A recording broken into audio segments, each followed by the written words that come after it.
The bowl slipped from her hand, and the next second it was flying at my face. I felt the shock of scalding liquid, hotter than any burn I'd ever known. My own daughter had hurled a bowl of chicken soup at me, simply because I had forgotten the salt.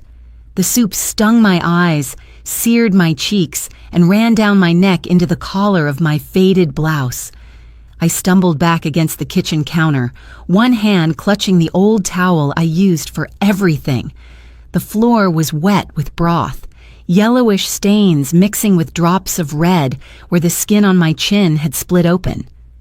Lauren stood above me, arms crossed, face calm, as though she had just swatted at a fly. Her silence was heavier than any scream. She didn't apologize, didn't even blink. She turned her back and walked toward the hallway, the sound of her heels steady and unhurried. Halfway up the stairs, she said only 2 words over her shoulder. "No salt." Then the door slammed, and she left me standing in my own kitchen, dripping, trembling, smelling of chicken fat and humiliation. I pressed the towel to my cheek, trying to stop the sting. The terry cloth was old, rough, and smelled faintly of bleach, but it was all I had. The mirror above the sink showed a woman I could barely recognize. My face was red and blotched, my gray hair damp and sticking to my forehead. My hands shook so much I could hardly hold the towel in place. At 61, after a lifetime of serving my family, of working 40 years in a law office, I had never been reduced to this. Bleeding in my own kitchen because my daughter demanded more salt. I wanted to cry, but the tears wouldn't come. Crying would mean she had won again. Instead, I dropped to my knees, scrubbing the soup from the tiles before it set in.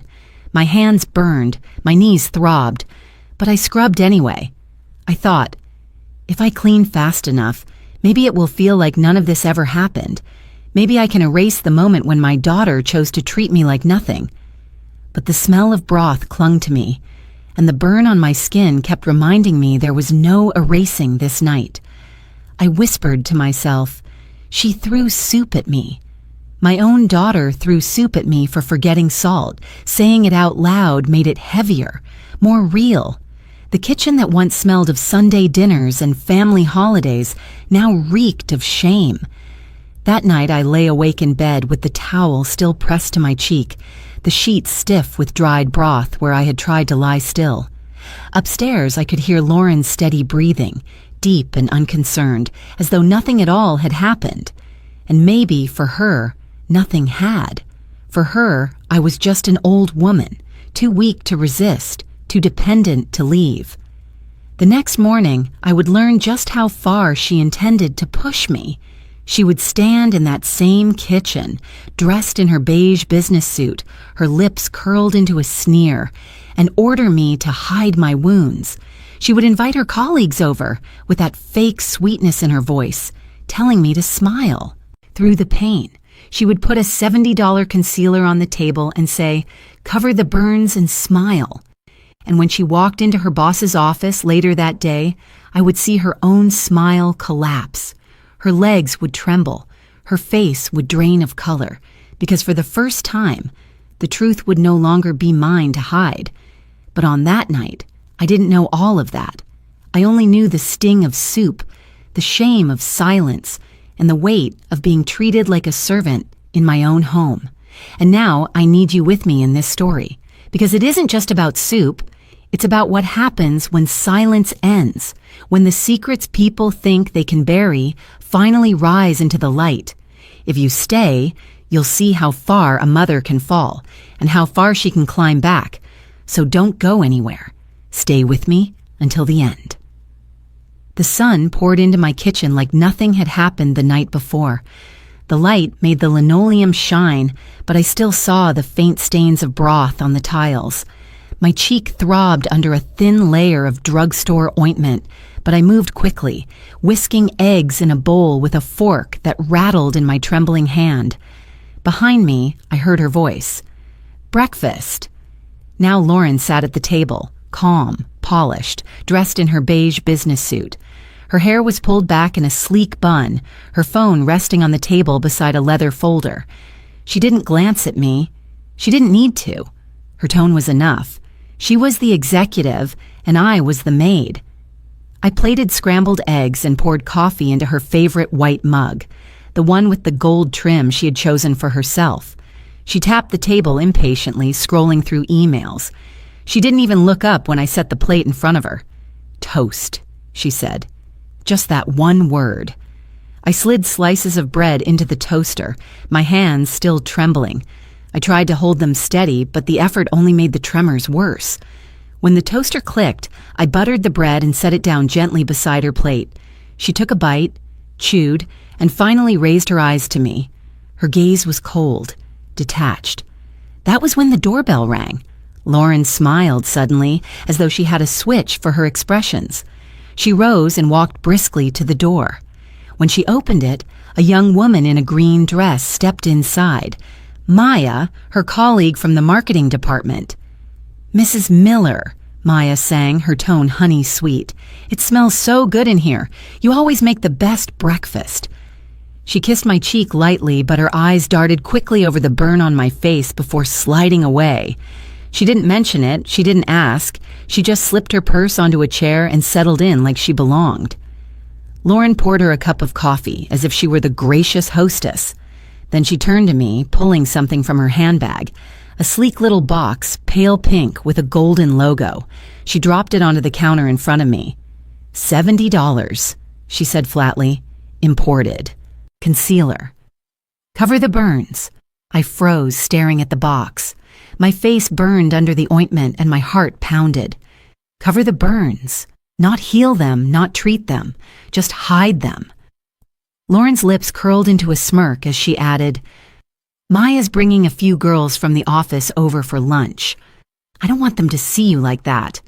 Cover the burns and smile, Maya giggled, sipping her coffee, pretending not to hear the cruelty in those words. I wanted to protest. I wanted to shout that this was my home, that I wasn't her servant, that I would not be paraded around like a prop for her false image. But the words stayed lodged in my throat. My hands picked up the little box instead, my fingers clumsy as I turned it over.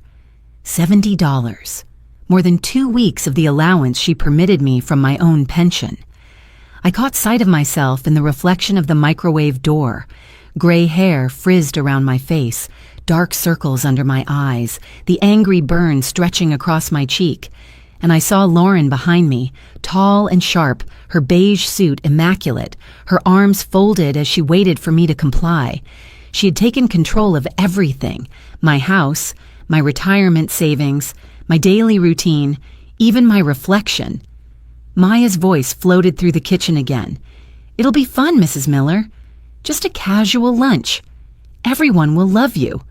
Her tone was sugar, but I knew the truth. She didn't care. She was playing along just as Lauren wanted. To them, I wasn't a person. I was a backdrop. I walked to the bathroom and opened the concealer. The smell was chemical, heavy, foreign. I dabbed it onto my cheek, wincing as it stung. In the mirror, the burn disappeared under a smooth beige mask, but the pain was still there. The humiliation was still there. When I came back into the kitchen, Lauren nodded, satisfied.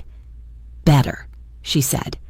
Then she sipped her coffee and turned back to her phone as though nothing in the world was out of place.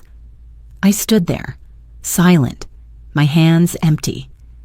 I thought about the years I had spent raising her, the nights I had stayed up ironing her ballet costumes, the weekends I had skipped outings so she could have piano lessons. I thought about how I had believed those sacrifices would buy her kindness, and now she sat at my kitchen table, ordering me to hide my wounds like they were stains on a wall. But deep inside me, something shifted. A small spark, a whisper I hadn't heard in years. A thought, "This cannot go on forever." I tucked that thought away, quietly, carefully, because for now, I was still under her rule. But one day, I told myself, there would be a reckoning. It had been almost 2 years since she came back.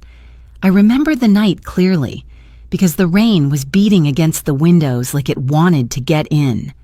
I was already in my nightgown, closing the curtains, when the knocking started. 3 sharp raps on the front door, heavy and desperate. I hurried down the hallway, clutching my robe around me, and when I opened the door, there she was, my daughter, Lauren, standing in the glow of the porch light with a suitcase at her feet. Her hair was damp, plastered against her forehead. Mascara streaked her cheeks. She looked smaller than I remembered, her shoulders sagging, her lips trembling. "Mom," she whispered, her voice hoarse from crying. I don't have anywhere else to go." I pulled her into my arms, feeling the wet fabric of her trench coat soak through my nightgown, but I didn't care. She was my only child, and she was crying like a girl again. She told me her marriage had ended, that her husband had left her, that she had no savings, no apartment, no plan. She said the words I had longed to hear. "Mom, I need you." I told her she would always have a home here. I dragged her suitcase inside and warmed up leftovers from the fridge. She sat at the table like she had as a teenager, slouching, sniffing, spooning mac and cheese into her mouth as if nothing had changed. I tucked an Afghan around her shoulders on the couch and told her she could stay as long as she needed. And when she fell asleep, I tiptoed upstairs, smiling to myself. Maybe this was our second chance. The first weeks felt almost like a blessing. She went shopping with me on Saturdays, pushing the cart, teasing me for choosing store brands. She carried laundry baskets up from the basement, reaching for the heavy loads I used to dread.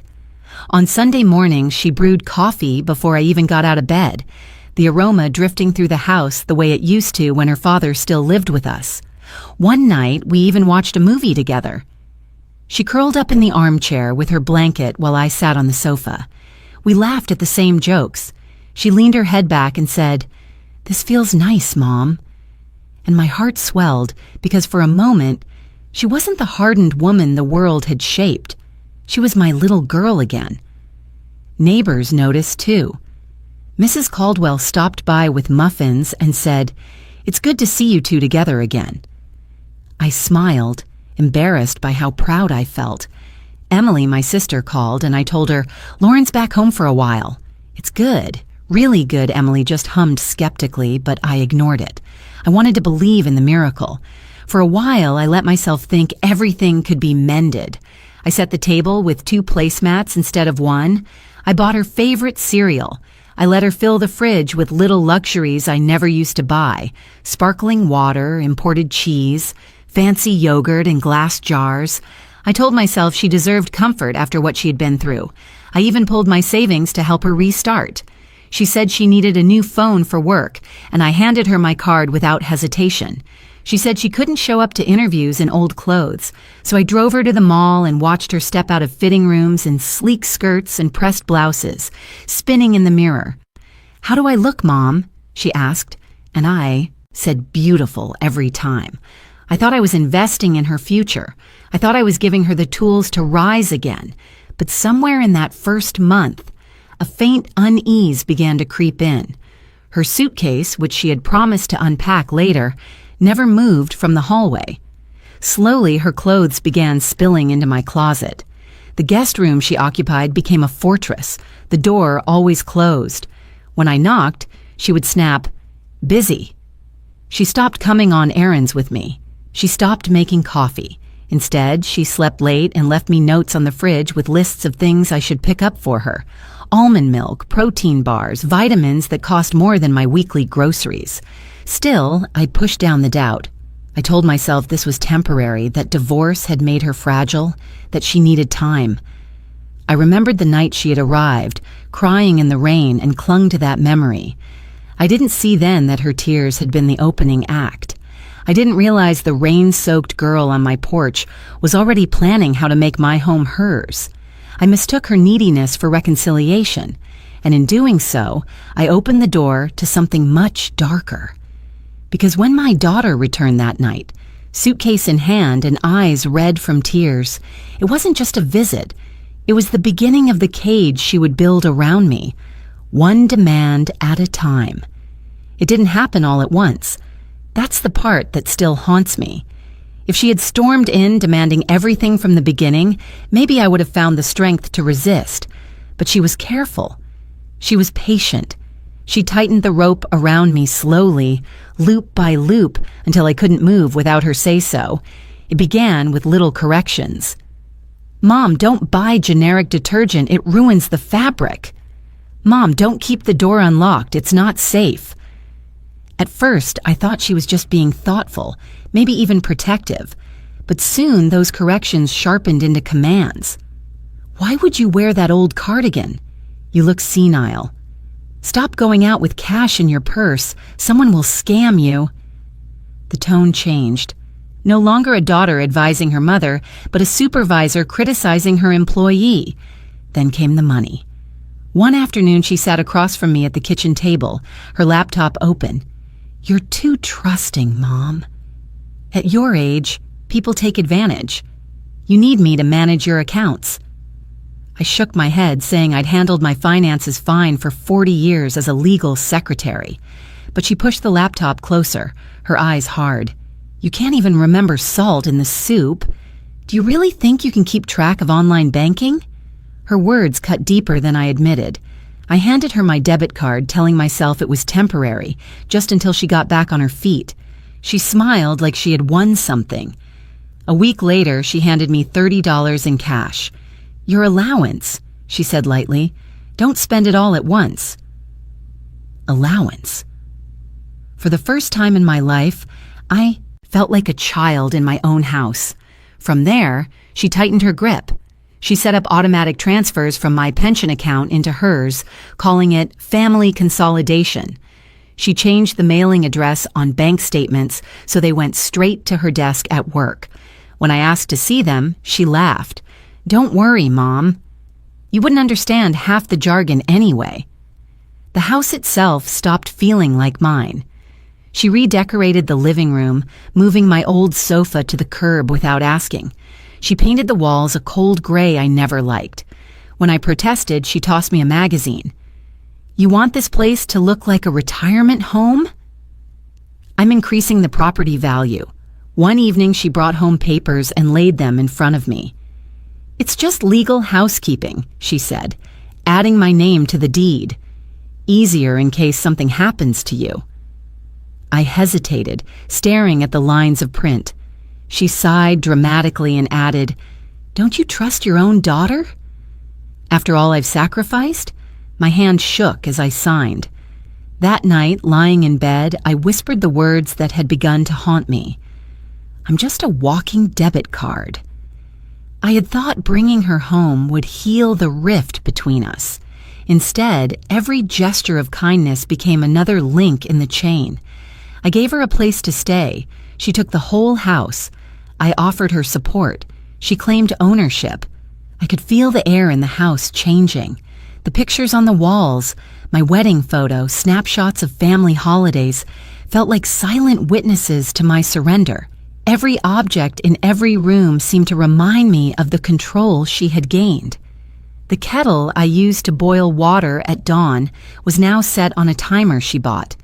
The mailbox key sat in her purse, not mine. Even the spare bedroom that once welcomed guests was locked with a code I didn't know. I moved through my own house like a tenant on probation. Sometimes at night I caught her looking at me with a strange mix of triumph and disdain, like she had finally bent me into the shape she wanted. She never said it out loud, but I could hear it in the silence between us. This house, this pension, this life, it's mine now. And I realized too late that the rain-soaked girl who had begged for shelter was gone. What remained was a woman who knew exactly how to tighten the noose, one silent knot at a time. There are nights when I lie awake staring at the ceiling and all I can think is this. I did this to myself. Every bruise, every humiliation, every dollar that vanished from my account carries my own fingerprints. People might say Lauren manipulated me, that she twisted my love into chains. But the truth is, I handed her the rope. I think back to when she was 8, the day her father walked out. He left with a suitcase and a muttered excuse, and suddenly it was just the two of us. She sat on the couch, clutching her stuffed rabbit, asking me if Daddy would come back. I promised her he would. I lied. And when I realized he wouldn't, I swore to myself that she would never feel abandoned again. I worked 40 years as a legal secretary at Sullivan and Finch. Long hours, endless stacks of depositions, the hum of copy machines. My back ached, my eyes burned, but I kept going because every paycheck meant ballet lessons, piano tutors, field trips, braces. When other parents said no, I always said yes. Yes to summer camp. Yes to private school uniforms. Yes to college applications out of state. I believed that sacrifice was the purest form of love. If I carried the weight, she would be free to soar. But maybe I should have said no more often. Maybe I should have let her face disappointment, let her scrape her knees on life's pavement instead of laying down rugs everywhere she walked. Instead, I smoothed every path. I bailed her out when she overdrew her first checking account. I paid for the credit card she maxed in college. I covered rent when she lost her first job. Each time I told myself, she's young, she'll learn. But she didn't. Why would she, when she always had me? The memory that stings most is the piano recital. She was 12. She hadn't practiced, but I paid extra for the dress she wanted, the one with the satin sash. She stumbled through the performance, her fingers clumsy on the keys. Afterward, she threw her sheet music on the floor and shouted, "You embarrassed me!" And still, I hugged her and whispered, "You were wonderful." I swallowed the truth because I was terrified she would stop loving me. Even now, at 61, I catch myself doing the same thing. I hide the bruises with makeup, I scrub soup stains off the floor, I sign over deeds, all because I think if I just endure a little longer, she'll love me again. But love doesn't look like this. Love doesn't demand silence. Lying in bed last night, I realized the cruelest truth. I didn't just spoil her. I trained her. I trained her to see me as a resource, not a mother. A walking debit card, nothing more. Every time I said yes when I should have said no, I carved away a piece of my authority. Every time I hid her mistakes from others, I taught her the world would bend to her. And now, when she looks at me, she doesn't see a woman. She sees an account to drain, a house to control, a servant to order around. The weight of that realization is heavier than the burns on my cheek. I can endure pain. I can endure hunger. But the thought that I raised my own jailer, that is the wound that never closes. Sometimes I replay our lives in my head, trying to spot the moment where I went wrong. Was it when I worked late and missed her first school play? Was it when I saved up for her ballet lessons instead of fixing the leaking roof? Was it when I hugged her after she screamed at me instead of holding her accountable? If I could go back, would I have the courage to let her fail? But the past is carved in stone, and regret does not change the present. What I have now is a daughter who orders me to cover burns with expensive makeup while she smiles for her colleagues. A daughter who signs herself onto my house and calls it hers. A daughter who believes she owns me. And yet even in this pit of guilt, a voice inside me whispers, "You are not powerless. You are not finished. You can choose differently now." I don't know yet what that choice will look like. I only know that if I keep blaming myself without acting, the blame will become my coffin. I have to find the courage to use these years of regret not as chains but as fuel. Because if I don't, she will keep tightening the noose until there is nothing left of me. Every wall in this house once carried laughter. I can still hear echoes of birthday songs in the dining room, the sound of little feet pounding up the stairs, the clatter of dishes during Thanksgiving when relatives crowded in. This house was supposed to be my sanctuary, the reward for decades of working late nights and skipping vacations. I bought it brick by brick, check by check, with the dream that one day it would be filled with warmth even after I was gone. Now it feels like a prison. The living room, once painted a soft cream, is now covered in gray she insisted on. Cold, impersonal, the color of storm clouds that never pass. My old sofa, worn but comfortable, was dragged to the curb without a word. She replaced it with a stiff leather sectional that squeaks when I sit down, as though warning me not to stay too long. The kitchen, where I once taught her to stir cookie batter, has become a command center. She sits at the table in her business suit, giving me orders as though she were running a board meeting. The kettle I used to use freely is now set on a timer she controls. Even the grocery lists are dictated. Almond milk, imported olives, protein shakes I can't even pronounce. My own preferences, oatmeal, black tea, canned soup, disappear from the pantry like contraband.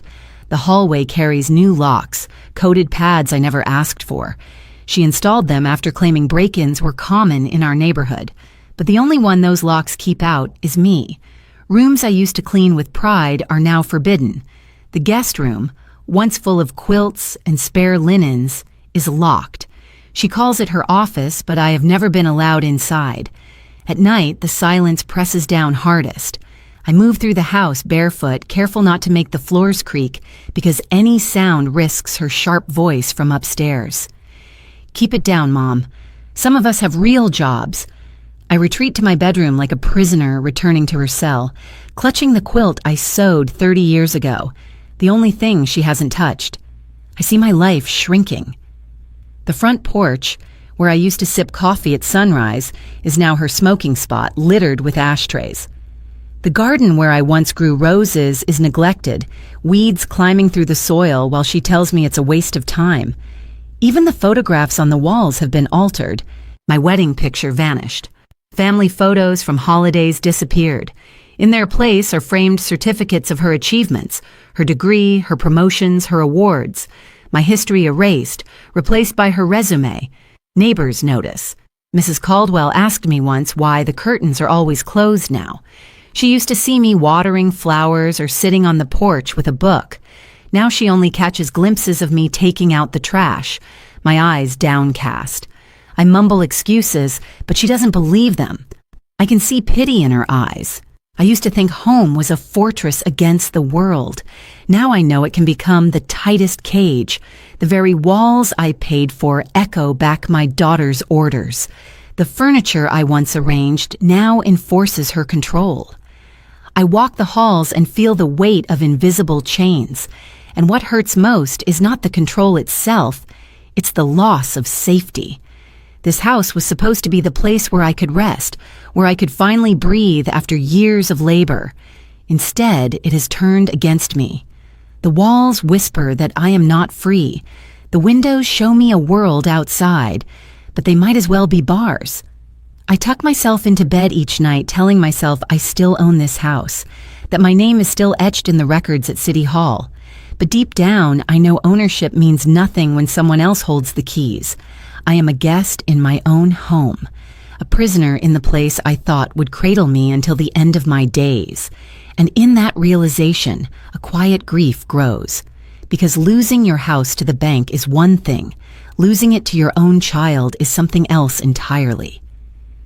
The call came on a Wednesday morning, just as I was folding laundry in the living room. The phone buzzed against the coffee table, and for a moment I considered ignoring it. Most calls were junk these days, or telemarketers offering extended warranties for cars I didn't own anymore. But the number on the screen wasn't one I recognized, and something about the area code tugged at me. Columbus Business District. I answered softly, "Hello?" A man's voice replied, steady and professional. "Mrs. Miller?" "My name is Raymond. I'm the chief accountant at Northgate Business Solutions. I need a few minutes of your time." The mention of Northgate froze me. That was Lauren's company. I glanced toward the staircase, half expecting her to come storming down, but the house was quiet. "Yes?" I whispered. He cleared his throat, polite but firm. "I'm contacting you because we've detected several unusual transfers from our corporate accounts. The activity is tied to your name, specifically your bank account." My knees nearly gave out. I sank into the armchair, clutching the phone tighter. "That can't be right," I stammered. "I'm retired. I don't handle business accounts." "That's why I'm reaching out," Raymond continued. "The transfers are significant." Multiple transactions in the tens of thousands. The most recent, $60,000, was flagged for review. I pressed my palm to my forehead, trying to make sense of his words. No, there must be a mistake. I don't even have access to anything like that, Mrs. Miller, he said gently. The deposits are showing as received into your personal savings account. My breath caught. I wanted to deny it, but the truth prickled at the back of my mind. Lauren had insisted on handling all my banking, my pension, even the online accounts. She had all my logins, my debit card, everything. I forced the words out. My daughter. She manages my finances. She works for Northgate. There was a pause on the other end. Then Raymond's voice dropped lower. That explains a lot. He chose his next words carefully, as though measuring them on a scale. Mrs. Miller, I need you to come into the office. Quietly. We'll review this together. I don't want to speculate over the phone, but you need to see these records with your own eyes. My heart raced. Images flashed in my mind. Lauren smirking across the kitchen table.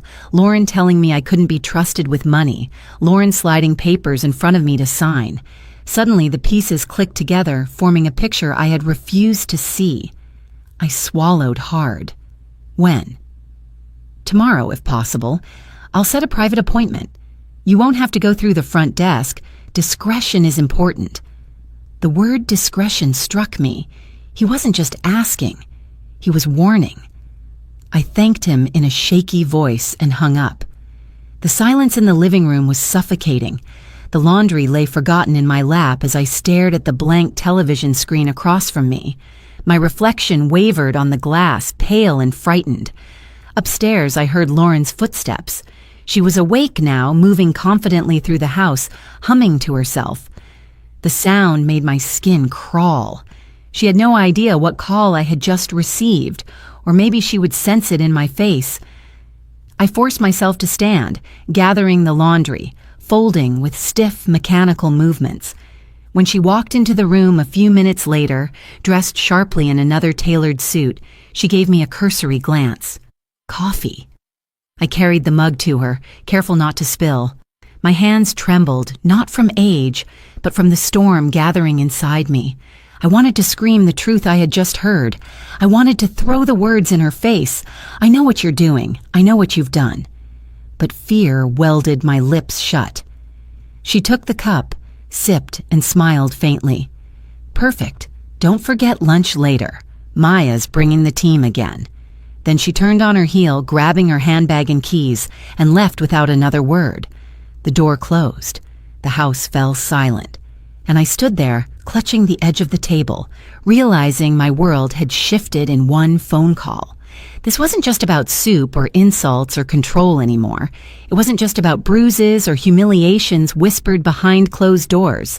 It had spilled into the outside world, into her workplace, into a corporation with accountants and records and investigators.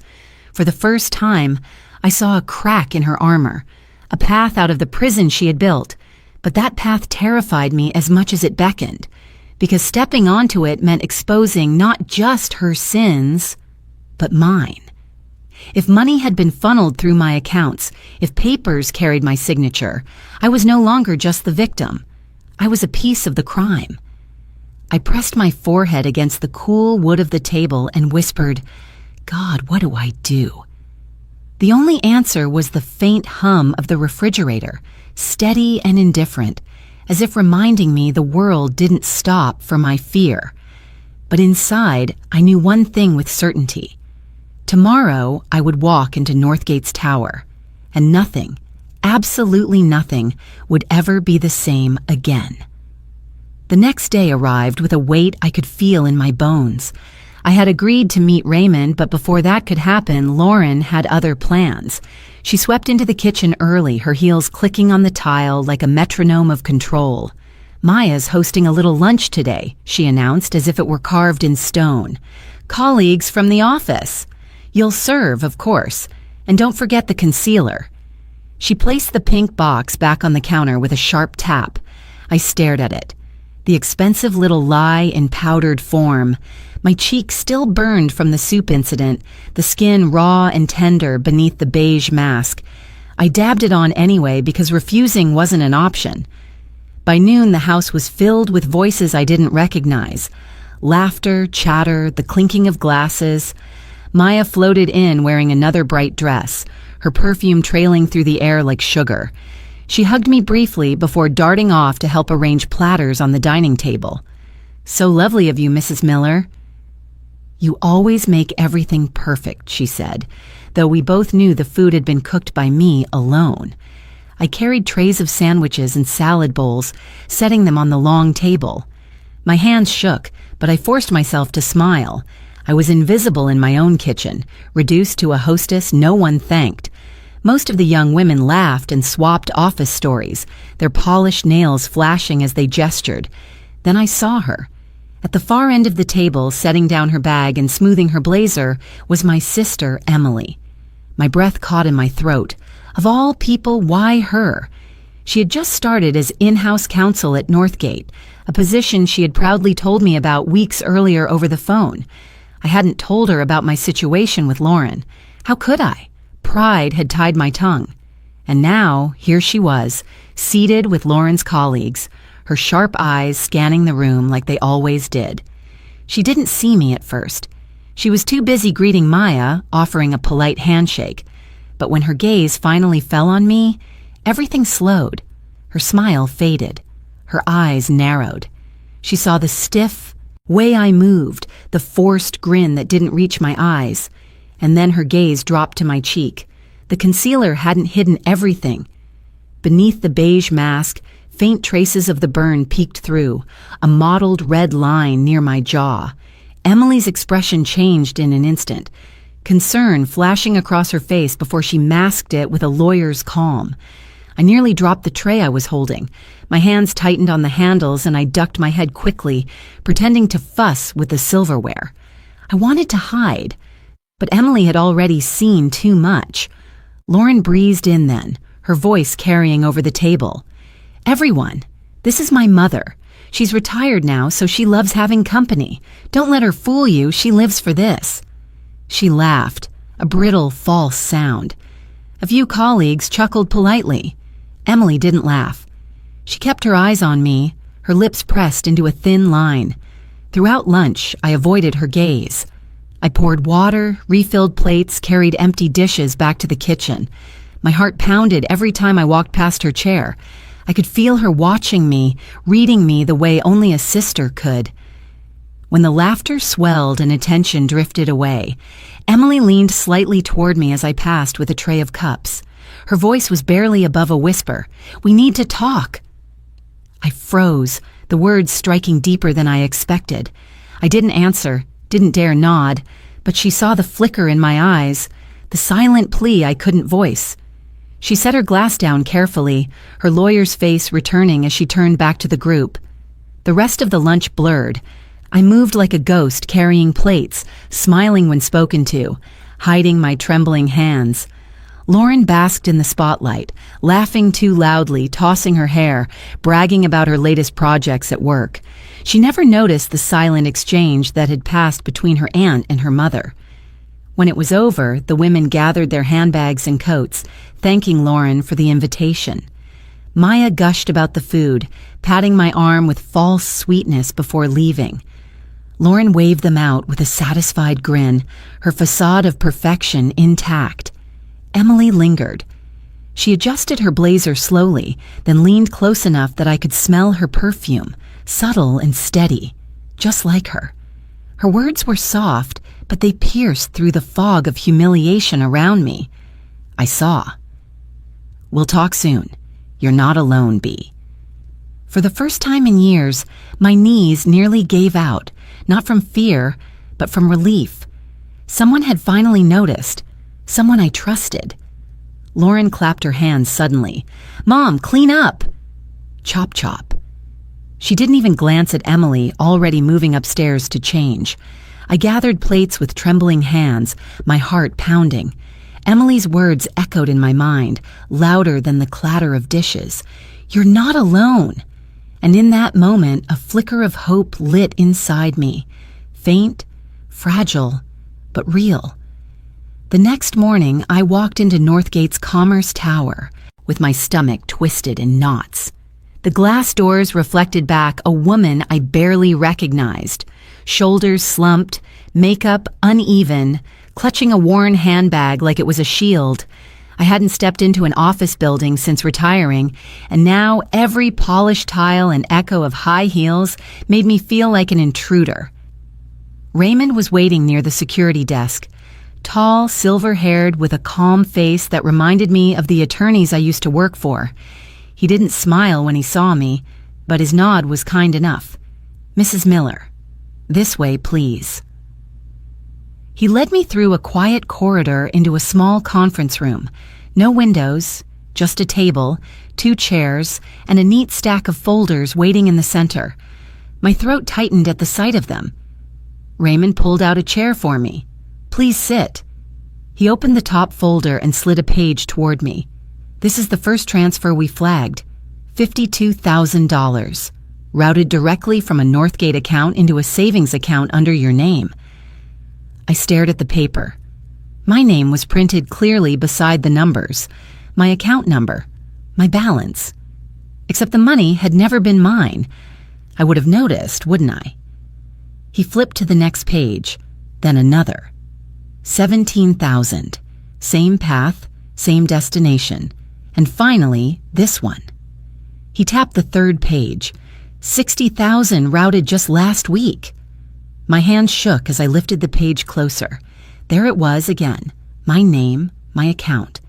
The dates matched the weeks Lauren had snapped at me for asking about money. "This isn't possible," I whispered. I never touched this." Raymond folded his hands. "I believe you. The pattern suggests someone else had access, but the fact remains, the transfers point to you on paper." The room spun. My ears rang. I thought about Lauren sitting at the kitchen table with her laptop, telling me I was too old to manage online banking.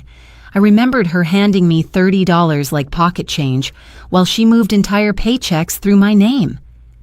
Why would she do this? I asked, though deep down, I already knew. Raymond sighed. "It appears your daughter used your account as a shield.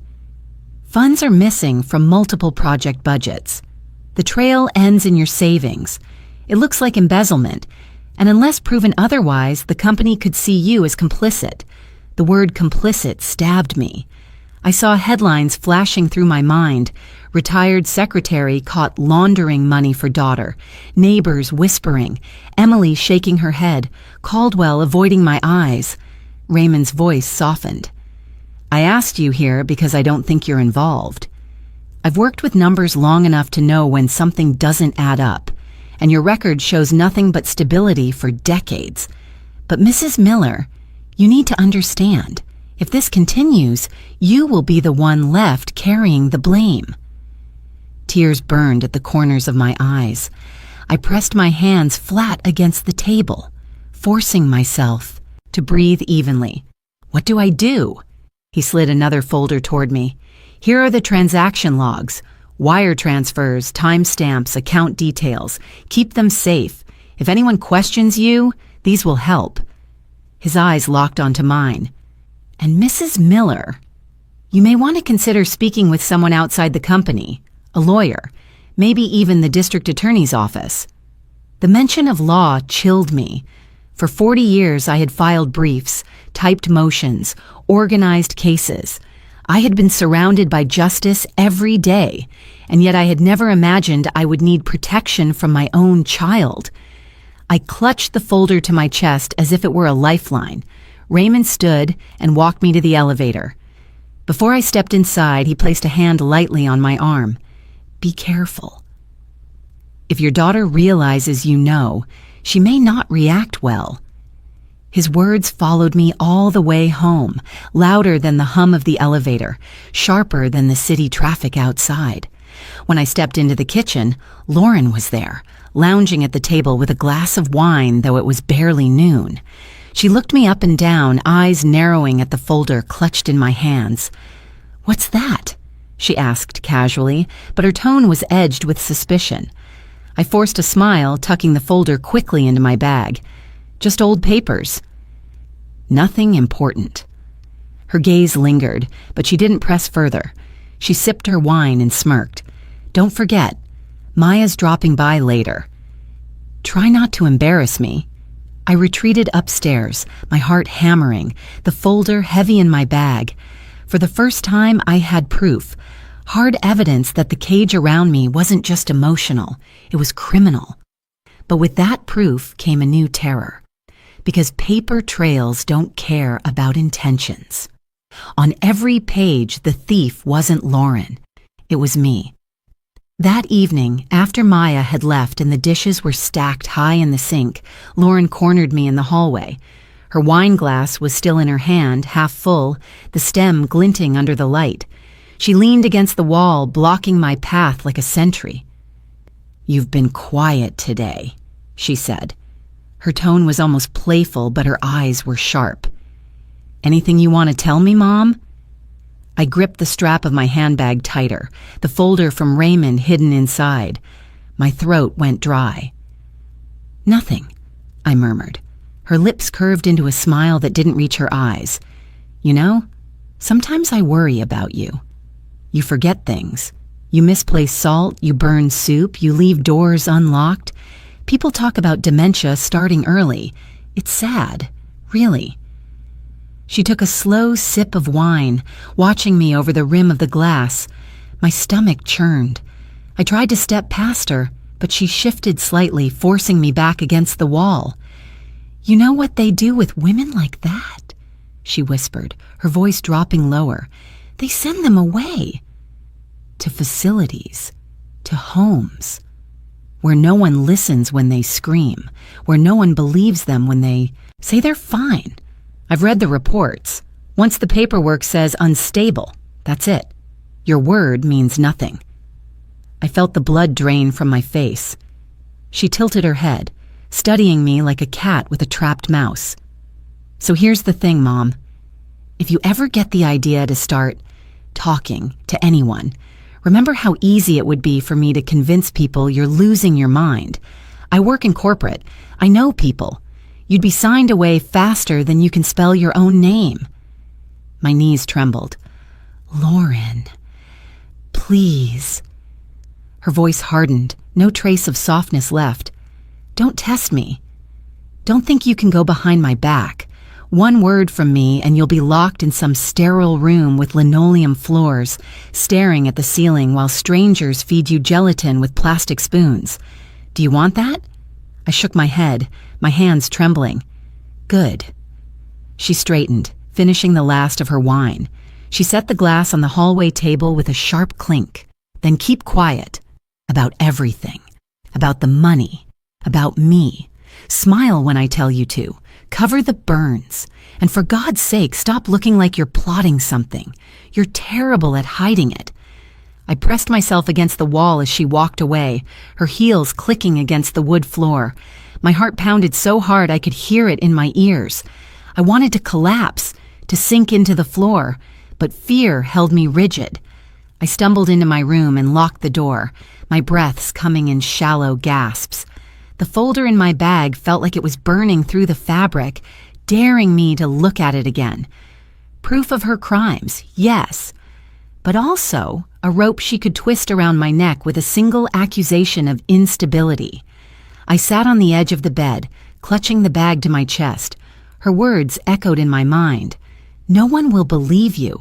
They'll think you're losing your mind." Tears welled in my eyes. For years, I had told myself I could endure anything if it meant keeping the peace. But this was different. This wasn't just control. It was the threat of erasure. To be stripped of credibility, declared insane, silenced forever. That terrified me more than bruises or burns ever could.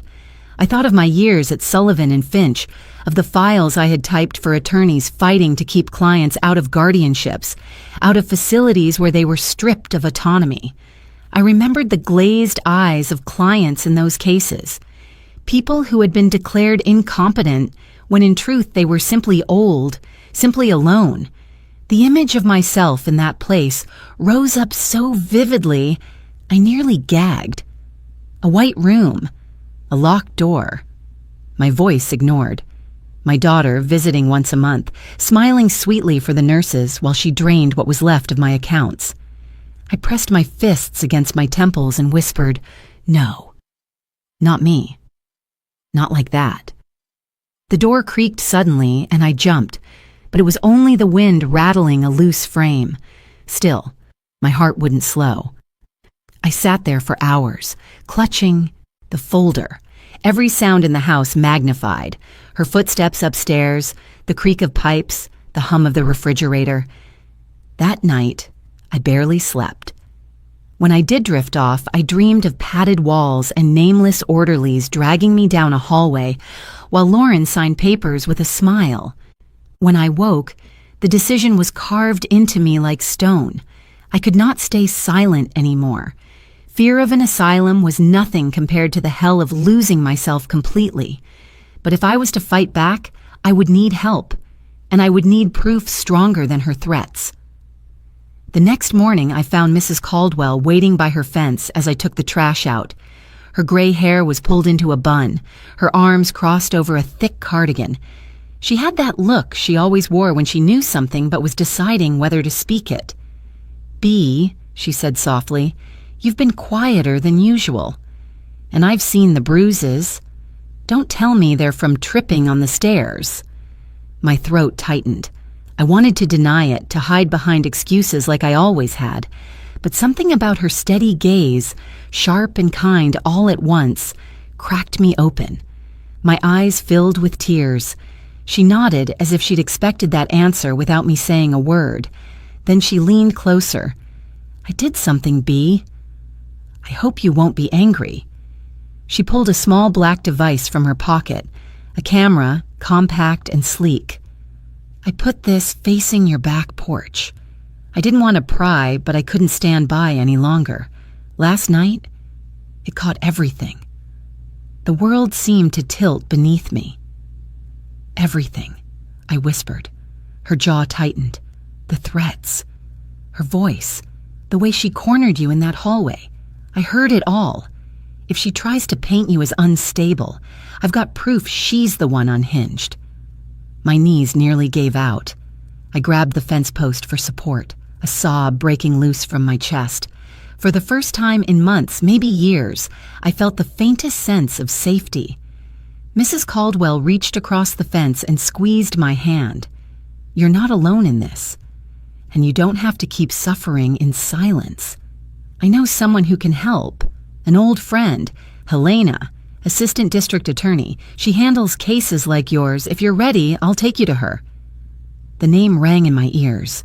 District attorney. My pulse spiked with fear. Going to the law meant stepping into a spotlight I had spent years avoiding. It meant exposing not just Lauren, but myself. Those transfers, those signatures, the paper trail that carried my name. I can't, I stammered. If they see the accounts, they'll think I was part of it. Caldwell shook her head firmly. "That's what abusers do, Bee. They trap you, make you think you're guilty. But the evidence will show who pulled the strings. Helena will know what to do." Her voice was so certain, so unwavering that a sliver of hope cut through my dread. That afternoon when Lauren was at work, Caldwell drove me downtown.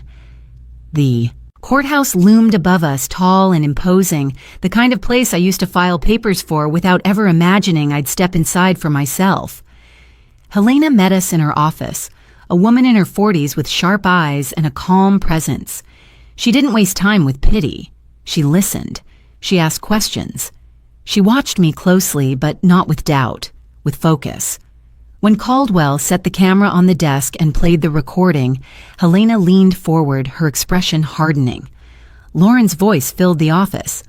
"One word from me and you'll be locked in some sterile room. No one will believe you." Helena's jaw tightened. When the recording ended, she sat back, her hands steepled. "Mrs. Miller, this is clear evidence of coercion and abuse." Coupled with the financial records, we can build a strong case. But it depends on you. Are you willing to stand against your daughter? The question sliced through me. Images flashed in my mind. Lauren at 8 years old clutching her stuffed rabbit.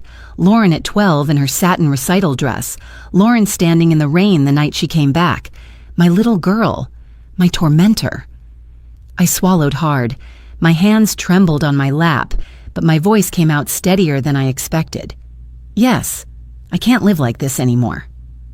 Helena nodded once, decisive. Good. Then here's what we'll do. I'll initiate a financial investigation. Raymond's evidence will be crucial. We'll file charges for embezzlement and domestic abuse. But you must be ready. Your daughter will fight back, and she will try to destroy your credibility. The more honest you are, the less power she has. Her words struck deep. Honest. That meant the mistakes I'd hidden for years might come to light. The corners I'd cut at work, the unreported cash payments, the secrets I prayed would never surface. But maybe this was the only way through. Truth, laid bare, no matter how ugly. Caldwell touched my shoulder gently. You don't have to do this alone, Bea. We're with you. For the first time in so long, I let myself believe it. Maybe I wasn't doomed to be silent forever. Maybe, with allies beside me, I could finally fight back. 2 days after Helena laid out the plan, another envelope appeared in my mailbox. No return address, just my name scrawled across the front in Lauren's unmistakable handwriting. My hands shook as I carried it inside. I already knew this wasn't going to be a letter of love. I sat at the kitchen table staring at it for a long time before finally tearing it open. Inside was a single sheet of paper, folded once. My heart stopped when I saw what it was. A photocopy of old documents, receipts, handwritten notes, even slips from cash transactions at Sullivan and Finch. Tucked between them was a photograph of me, younger, sitting at my desk with a brown envelope in my hand. Across the bottom of the page, in Lauren's sharp script, were the words, "Funny how the IRS loves forgotten envelopes. Tax evasion, Mom? How will Helena like this story?" My vision blurred. It was like being punched in the stomach. These were records I had almost forgotten. Ghosts from decades ago. There had been times when attorneys slipped me cash for overtime, for favors never billed through payroll. Nothing illegal by their standards, just under-the-table gratitude. I had taken it because I needed every penny for Lauren's ballet shoes, her music lessons, her school trips. I told myself I would make it up later, that it wasn't enough to matter. But here it was, staring back at me, weaponized by my own daughter. I gripped the edge of the table, the wood digging into my palms. My mind spiraled back to those nights in the office, the fluorescent lights humming, the endless stacks of papers, the partners handing me sealed envelopes with a wink. I remembered sliding them into my purse, my heart racing, telling myself it was survival, not theft, and then rushing home to place the money into piano lesson envelopes, watching Lauren smile as if the world owed her luxury. Now those choices, buried and rationalized, threatened to drag me down with her. She had the evidence, and she knew exactly how to use it. If this went public, if the IRS came knocking, I wouldn't just be a victim of her embezzlement, I'd be branded a criminal too. I folded the paper with shaking hands, stuffing it back into the envelope. My chest heaved with panic. I wanted to run to Caldwell, to Helena, to anyone who might tell me it wasn't as bad as it looked. But my own guilt silenced me. They would see the truth. I had cut corners. I had sinned in small ways, and Lauren had kept the receipts. The kitchen walls seemed to close in. The gray paint she had chosen pressed down on me like smoke. My head throbbed with memories I couldn't outrun. Lauren at 12 stomping her foot, demanding a new dress I couldn't afford. Me slipping extra bills from an envelope marked trial prep to make it happen. Her teenage years when she rolled her eyes at the word budget, and I pulled from the cash stash in my dresser to keep her happy. Every choice was flashing back now, a ledger of mistakes I thought were buried.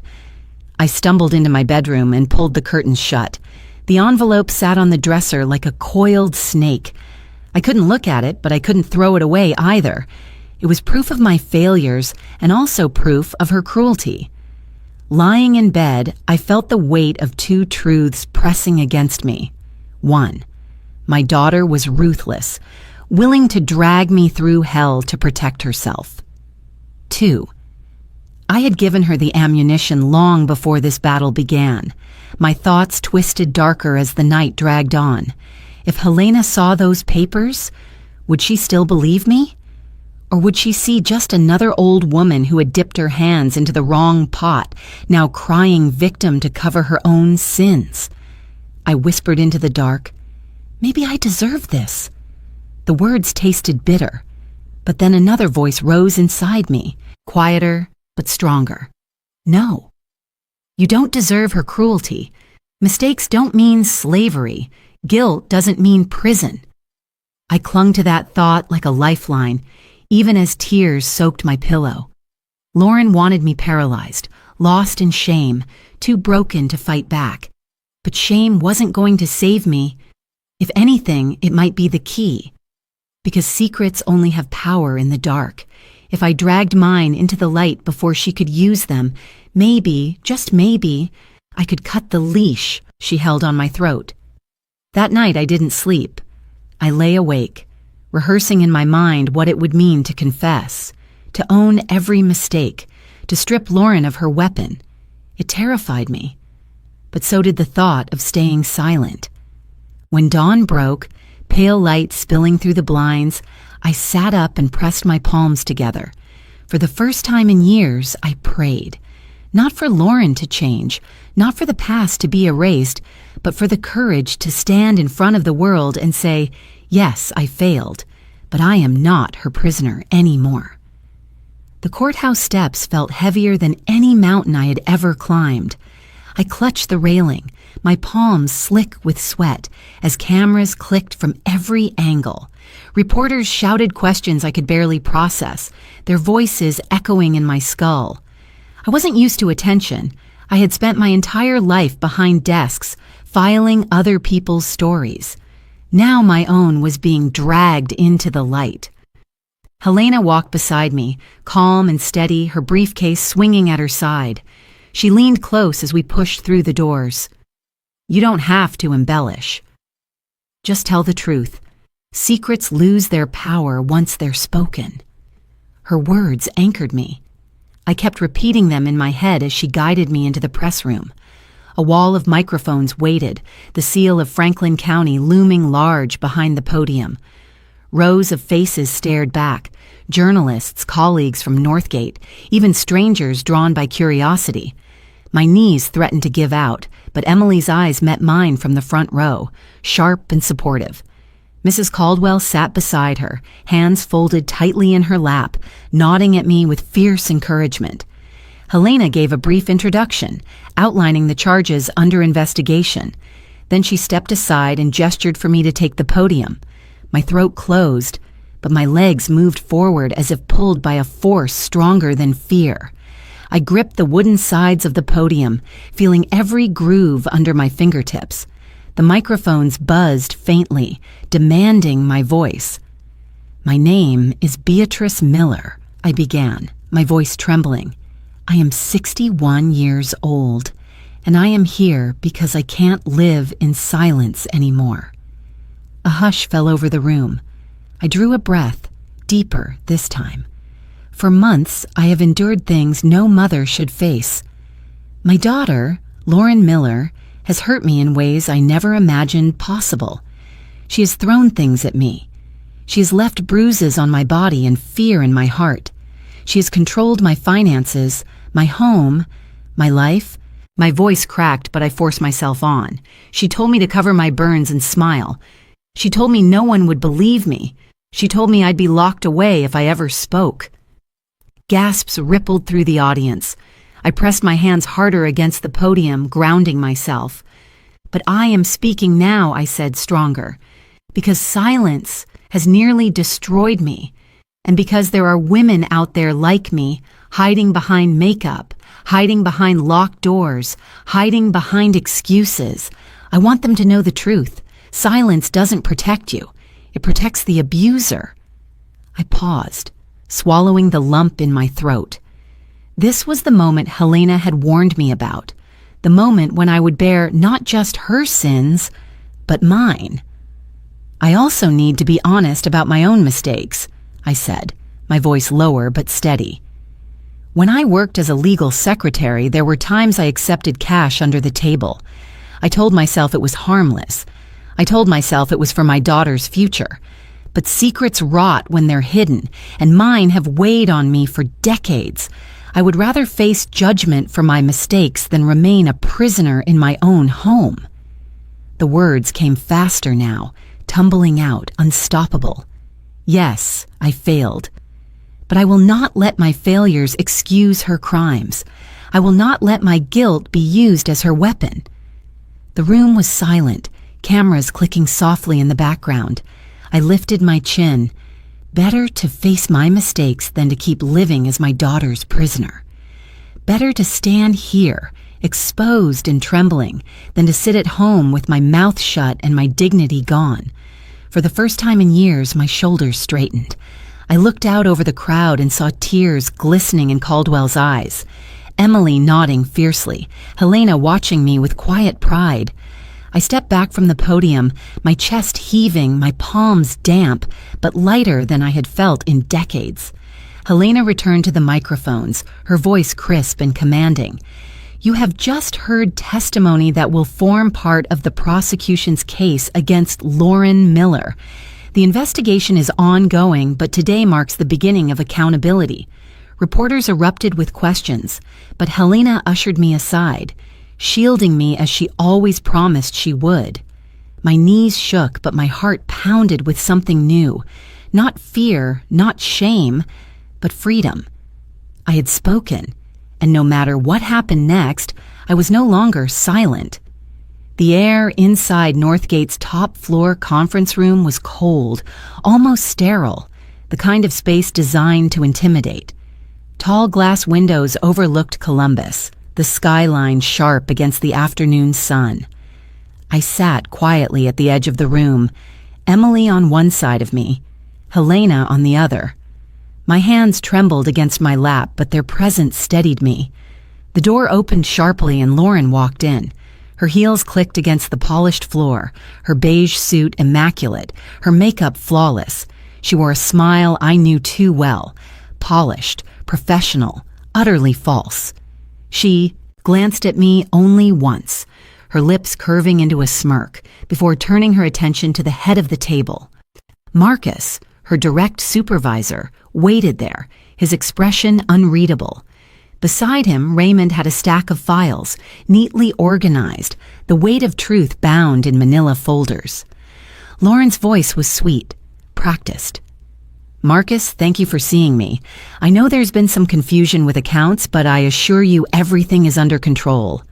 She laughed lightly, as if brushing away a minor inconvenience. But Marcus didn't smile. He folded his hands on the table. Sit down, Lauren. Her steps slowed. She hesitated for the first time, the edges of her confidence fraying. She pulled out a chair, crossed her legs, and tried to keep her voice steady. Of course. Marcus leaned forward. This isn't a conversation about confusion. This is a conversation about theft, about betrayal, and about the end of your career at Northgate. Lauren blinked, her smile flickering. I don't understand. Raymond opened the first folder and slid it across the table. Pages of wire transfers, account logs, spreadsheets, all traced back to her. He opened a second folder showing emails, approvals, documents signed under her credentials. And then Marcus spoke the words I had been waiting for. The investigation confirms that you embezzled $150,000 from corporate funds. You also attempted to sell confidential data. The board has reviewed the findings. The legal team has approved. And the assistant district attorney, he nodded toward Helena, is prepared to move forward with charges. The color drained from Lauren's face. Her mouth opened, then closed again. She looked around the room, searching for an ally, but found none. Her gaze landed on me, and for the first time in years, I saw fear in her eyes. Her lips curled into a desperate smile. "Mom, tell them. Tell them I was helping you. Tell them you needed the money." I met her gaze, steady, unflinching. "No, Lauren." Not this time. My voice was stronger than I imagined it could be. "You used me. You hurt me, and you will answer for it." She shook her head violently, her composure unraveling. "You can't do this to me. I'm your daughter." Helena's voice cut through the room like steel. "And you're an adult responsible for your crimes." "Blood doesn't excuse fraud or abuse." Marcus stood, his tone final. "Lauren Miller, your employment with Northgate is terminated effective immediately. Security will escort you out after this meeting. You'll also be hearing from the authorities very soon." Lauren's chair scraped harshly against the floor as she tried to rise, but her legs betrayed her. She stumbled, her knees buckling. The smirk she had worn into the room collapsed completely. Her face went pale, her lips trembling, the flawless mask gone. I watched her unravel, not with triumph, but with release. Chains she had wrapped around me were breaking one by one in front of witnesses who finally saw her as she truly was. Marcus turned to me then, his voice gentler. "Mrs. Miller, on behalf of this company, I want to offer our apology. You were wronged in ways no one should endure. The board has approved a restitution payment of $50,000. And..." He glanced at Emily, then back to me. "If you're willing, we'd like to bring you on as a part-time advisor. $4,200 a month. Your experience, your insight, it deserves respect." Tears blurred my vision.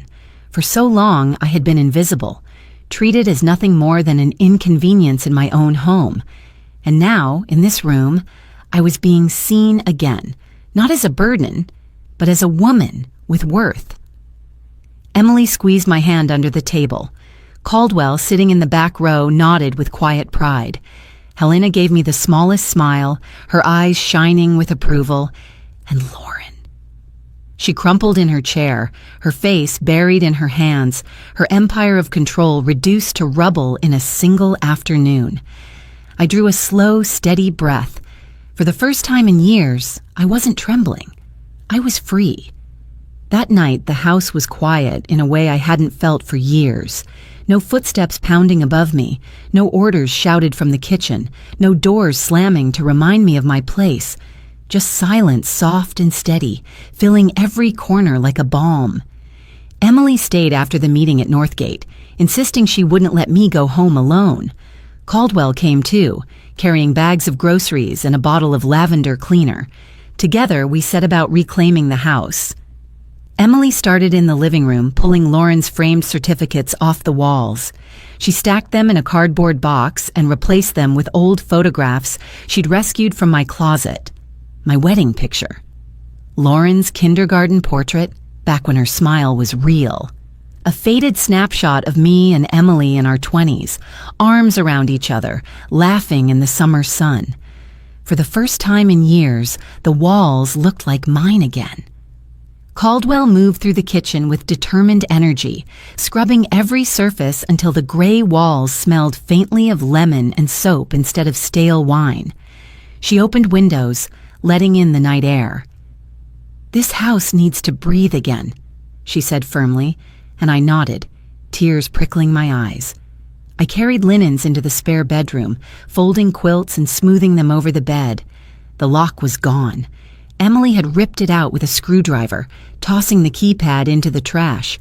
I touched the fresh hole in the wood, a scar that told the truth. No one would bar me from my own rooms again. By the time we finished, the house looked brighter, even in the dim light of table lamps. It was as though the walls themselves had sighed with relief. We sat together in the living room, drinking tea. Emily leaned forward, her elbows on her knees. "She'll try to call you. She might write letters, You don't have to answer, B. Not unless you want to. Caldwell nodded, setting her cup down. Boundaries. That's what you need now. Boundaries and peace. I wrapped my hands around the mug, feeling its warmth seep into me. For so long, I had dreamed of this moment, the day I could sit in my own house without fear. But now that it was here, the weight of it nearly broke me. I began to sob, quietly at first, then harder, until Emily slid beside me and wrapped her arms around my shoulders. Caldwell placed a steady hand on my knee. It's over, Emily whispered. She can't hurt you anymore. We stayed like that for a long time, the three of us, holding each other in the glow of the lamp. And when the tears finally stopped, a strange calm settled over me. Later, when the house was still, I walked slowly up the stairs. My bedroom door creaked open, the quilt waiting on the bed. I slipped between the sheets, my body sinking into the familiar mattress. For years, this room had been filled with dread, listening for her footsteps, bracing for her voice. Tonight, there was only silence. I turned on my side, staring at the moonlight spilling across the wall. My chest rose and fell evenly, no hitch, no trembling. For the first time in years, my body wasn't waiting for the next blow, the next order, the next insult. Sleep came slowly, but when it did, it was deep. No nightmares of padded rooms, no visions of locked doors, just rest.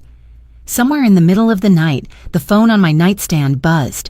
The sound dragged me from sleep. I fumbled in the dark, the screen glowing with a number I knew by heart. Lauren. My finger hovered over the button. For a long moment, I just stared, my breath caught in my throat. Finally, I answered. Her voice was small, broken, nothing like the commanding tone I had lived under. Mom, please. I can't sleep. I can't eat. They're saying I'll lose everything. I need you. Her words cracked with desperation.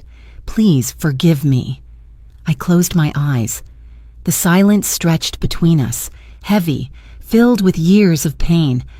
Part of me wanted to hang up. Part of me wanted to scream.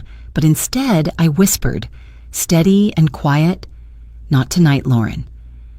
Then I ended the call. The room was still again. My heart didn't race. My hands didn't shake. I rolled onto my back, letting the quiet wrap around me like a blanket. For the first time in years, I slept without fear.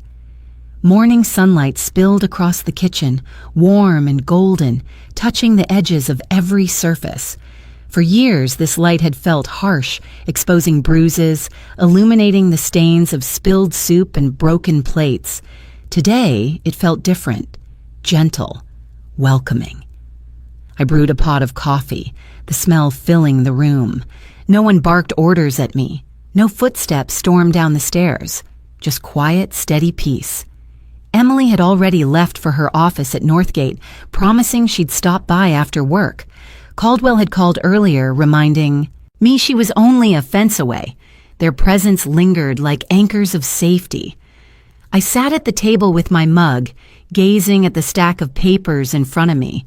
Helena had given them to me after the courthouse, the official documents outlining Lauren's charges, the restitution agreement, and the advisory contract Northgate had offered me. $4,200 a month. A chance not just to survive, but to contribute again. I traced my fingers over the letterhead, my breath steady. For so long, I had believed my life was ending, shrinking into silence, swallowed by my daughter's control. But here was proof that a new chapter could still begin, even at 61. The phone buzzed once on the counter, another call from Lauren's correctional facility. I let it ring until it stopped. My chest tightened, but not with fear, not anymore. I whispered into the quiet, "One day, maybe I'll forgive, but I won't forget." I stood, slipping the documents into a leather folder, and picked up my handbag. Today was my first day at Northgate as a consultant. My steps were slow but steady as I locked the front door behind me. The autumn air was crisp, the city alive with morning traffic. When I reached the tower, the glass doors reflected me back. Not the hunched woman of months before, but someone straighter, stronger. I pushed them open, and the world inside didn't feel like a battlefield anymore. It felt like a beginning. As I rode the elevator up, I thought about the words I had spoken at the courthouse. Better to face my mistakes than to live as a prisoner. They echoed now with a different weight, because facing the truth hadn't destroyed me, it had set me free. The doors opened, and I stepped onto the floor with the Northgate logo gleaming across the wall. People passed me with polite nods. Some recognized me, whispering about the woman who had stood against her own daughter. I didn't shrink from their stares. I walked toward Marcus's office, my new contract tucked safely in my bag, and I felt something I hadn't in years. Breath. Full, deep, unbroken breath. I paused by the window overlooking Columbus, the city stretching wide beneath the clear sky. For the first time, the view didn't feel unreachable. It felt like possibility. I murmured to myself, "Secrets lose power when exposed to light." The words tasted true, solid. Then I straightened my shoulders, ready to step into the day, ready to live, not as a victim, but as Beatrice Miller, free, unafraid, and finally, my own.